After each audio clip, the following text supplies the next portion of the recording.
So I think he did address it earlier, and I think the first thing to put in context here is what is revenue management, what it is not. And I thought that is an easier way to understand issues, because at least I chose that path most of the times. I know what I don't want to do. Very rarely I know what I want to do, so it becomes easier to know where you want to focus on. So I think some points he's spoken about, it's not a job done by one department. It starts with planning and design way before even the blueprints come onto the table. And besides that, once the hotel goes live, as we go forward, there are many other departments that come into play. It's not room focused, we saw that. It's food and beverage focused, it's distribution focused, it's value focused, it's service focused. It's definitely not just price. It's definitely not short-term thinking. When we build a hotel, it's not for tomorrow, it's not for a year. There's a vision where we want this product to go. It takes that much of time for it to seed and settle down, so sometimes 2 to 3 years as well. Opening a full-scale large hotel just to get all facilities going sometimes crosses even 18 months. This is something which is pure RM speak, is that artificial intelligence is definitely not superior to human intellect. There's no way the computer knows what's happening outside today and what's happening at competition, and therefore what I should do. So the human intellect still remains supreme, and the computer can be as smart as the human being running that computer. No way can that replace us. Another underlying thought, and that's really the theme of the presentation going forward, even borrowing from the planning design, is that RM for us really is very strongly structured on ROI, or return or profit. It's not just a RevPAR rank, it's not just an STR position somewhere. But at the end of the day, we are in the business, it has to be profitable. Right from the design stage, what we do, what we build, is it delivering the value back to the customer and back to the stakeholders invested in the business? And of course, it's not a magic box which talks occupancy and ARR. So what is RM? So in a very borrowed words from here and there, I think in very simple terms, it's managing uncertainty of demand in different market segments. And that's where planning and design comes into place, because as we go forward, we'll understand this in context of how design plays a role over here. Everything is moved to dynamic now. Pricing is dynamic, displacement by customer segments is dynamic, and profit contribution is the one which is supposedly not dynamic. It has to stay constant and deliver us in black. So how does RM come in planning and design? So on the one side of the slide, you've got really what RM really is, whether it is market segmentation, whether it is historical demand, and so on and so forth. I bet most of you are familiar with that. But how does planning and design play a role here? So the first one, I think, which was addressed earlier is, have you got a product which caters to specific market segments that we're talking about? So before you build, you've got to be very clear that this product that we're building is catering to whom? Is it a convention hotel? Is it a boutique FIT transient hotel? Is it going to have a mix of crew as well? So I think once the product design and brief is clear, the design team starts to build the grid areas, the bay areas, the room-facing areas, the public areas, the corridors, and so on and so forth. And all this is tuned back to keeping that customer in mind and what we are targeting towards. Flexibility, I think this also was addressed to a large extent, and this is really where design comes in a very large way to help us. Obviously, we have, it's unconstrained demand, or seasonality is very difficult to handle. So is the design team keeping in mind that tomorrow should demand change and I take a large piece of business or a conference, how do I scale up my product to cater to all these market segments? If I don't have that flexibility built in the system, I find that I get handicapped in dealing with multiple market segments.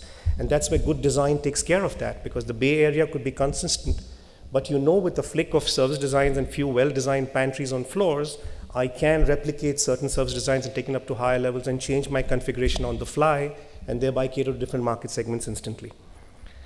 Last point over here, which comes back more in terms of the profitability point which we spoke about, is at design stage itself, there's a large role that it plays back in ensuring cost of operations. End of the day, it has to be a profitable business. The design element takes into care exactly what we're talking about in efficiencies in all aspects, whether it's power, whether it's water, whether it's how much of natural light comes in, so you lose less power over here. All this adds back, it saves money, it adds back to the bottom line. And that's what planning kicks in, and that's what design kicks in to help us meet as far as profitability is concerned. These KPIs are very common, and continuing in that same vein very quickly, if I was to talk of RevPAR, so obviously, what's the size for room revenue, right? So what's the size, how many bays do I need? What's the inventory I want in my standard room and my premium rooms? What's the in-room features am I looking for? And that helps me obviously yield out from that room the maximum as per the value. So take the example of that jungly sandwich, which he paid 31,000 rupees for. Now obviously, if someone had planned that properly and understood that at that price, it's just more than the sandwich, probably even throw in a free Coke, But build that concept in as far as eking out from the room revenue from there. You talk of total RevPAR now. Total RevPAR obviously drives revenue from all streams. So when I'm building the hotel, it's not just room revenue. So how many restaurants do I want? What other facilities do I need? Am I talking about building a spa, a full-fledged spa, which is going to add on revenue? Because all this revenue which the consumer spends in-house comes back to TRevPAR, which is total RevPAR. GoPAR, we spoke about cost of operations. Conference facilities, for example, how much of the space goes in front? These are all revenue-earning areas. So when you design this space, every square feet counts. So how much stays at the back, how much comes in the front, and therefore the metrics back for revenue guys as to how much you make out from here. Last one is RevPash, which is coming in quite a bit in vogue. The seating capacity in the restaurant, should it be a 100-seater, should it be a 40-seater? Is it a 2-meal restaurant, is it a 1-meal restaurant? All this comes into play at design, so once the property is up and running, it makes the task that much more easier. Just a few quick slides, and ma'am, I'll wait for you to stand and I'll stop.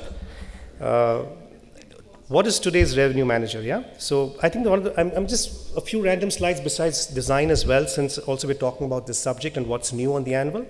I think number one, I think that's a personal opinion, today's good revenue manager needs to be a strong leader, an extremely strong leader, and should have, when I say good communication skills, I think it's more of the ability to communicate thoughts and ideas with your colleagues in the team, because you may be having the domain knowledge and the subject knowledge, but unless everybody on the team understands that, it's impossible to play this game. So it's one of the most strong attributes. Analytics you can build as you go along, but this is a skill which is extremely critical. Strategy is self-obvious from here. Focus on long-term we spoke about, and obviously preempting the future in terms of what your focus, your strategy should be. Back to the sandwich example, yeah? So you can have everything, but if the product experience and service doesn't match up, it's just not going to work. They say price plays a very significant role in perception towards both value and quality. It's obviously very, very true. Higher the price, higher is the guest expectations. It's very natural when you do that. And if you don't meet that, there's a dissonance. Yeah? So it's as simple. So it's not a question of just charge. And this is true for both sides of the spectrum. High price, high expectations, and a low price. And if the expectations don't match, there's still dissonance in the mind. Yeah? So it works both ways. So therefore, they say that guests switch when they find or experience poor guest perceptions. And this is true both sides of the spectrum, whether it's high or whether it's low. I think this is something we keep driving a lot. We talk a lot about it in the company. Ultimately, it's bottom line. There's nothing else that matters. What's the net realization of the room? We sell through multiple channels, and I heard some speakers allude to a lot of channels today. But how much do we make when it's sold through all these sites which we've listed out over here? And each one is different, and distribution today is changing this whole game. Last month, if I'm right, yeah, we're in October now. So last month there was a news which talked about some very large collaborations happening in the world, which probably brings some new strength to play in this space as well. What impact is it going to have now? Is this going to restrict us? Is it going to make it that much tighter? How do we choose whom do we partner with? Which intermediaries really make sense, which don't make sense? 25% and 18% commission and dropping prices every day is not fun anymore, ladies and gentlemen. Someone will have to take a call and say when this stops. So obviously you track what makes sense, and you build from there. This is a favorite slide because really at the end of the day you sell a room, but what's the bottom line? You got inclusives in that. You got transfers, you got breakfast, you got club hour, you got Wi-Fi, you got in-room amenities. You strip all that off the rate sold, and what's left back on the bottom line? That conversation very rarely happens. Most of us in the room today use STR reporting as a benchmark, as a guideline to define where you stand in your comp set. STR price points don't include stripped values, they include gross values. So when you talk of profitability and what really comes down, is that really the method you want to go for? Is what you want to measure? It's good to be RevPAR rank 1, it's good to be an ARR leader in the city, but when you strip all your inclusives off, you've got to take a hard look as to what's really left back on the table. This is new age revenue management now. Yeah? People are now talking that ORM is equal to your premium. And that's true. As the world changes and the pace changes and the way of booking changes, revenue management is going to be driven more through social media, Facebook, Twitter, and online, et cetera, et cetera, et cetera. Increase in review scores actually increase ARRs. I mean, there's been enough of studies done to prove this. We are coming of age in this area, and things are only going to get more and more sharper. But besides that, also the best part of this is the new tools also give you great customer insight. It's real time. You can just click your button, go to any of these sites and know exactly what people are talking about you. You don't have to wait for a survey report to come back. So this is the new world, and this is where probably the speed matters. Again, from an RM perspective, what is really yieldable today? I don't know how many of us really look at this subject. Revenue management can only work when you can yield something. If you can't yield it, you can't do any revenue management. So contracted rates, crew rates, office space, all out, you can't. You can only yield on a contracted segment. And I think we've got a long way to go specifically in our domain, in our market, but it's starting now. Very soon you're hearing this language. This is the new speak in the country. But yeah, it's here to come. Digital, I mean, this is the new world. Everything's off the mobile now. Forget about laptops and iPads. Everyone's using it. Right from design stage, now we're talking about not only what the customer uses, but in-room experiences. If I'm going to be watching I'm doing my entertainment no longer on watching television, but by live streaming, and that's what I do, then great high quality bandwidth. I don't mind paying for it as long as it's good quality without interruption, but that's the new demand. Does the design take care of that? I want a smart TV because I can project it and therefore get back in terms of what my needs are. Spot on, ma'am. Last slide. In conclusion, the first steps.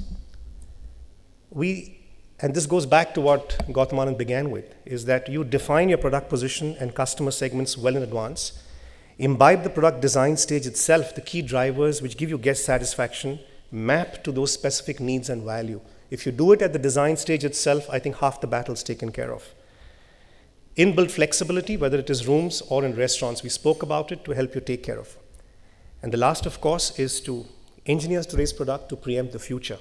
And by that, we spoke about all the aspects of energy, light, and power, but I think more importantly is somewhere luxury business also comes with a little bit of responsibility and luxury, and how do you find that fine balance between the two?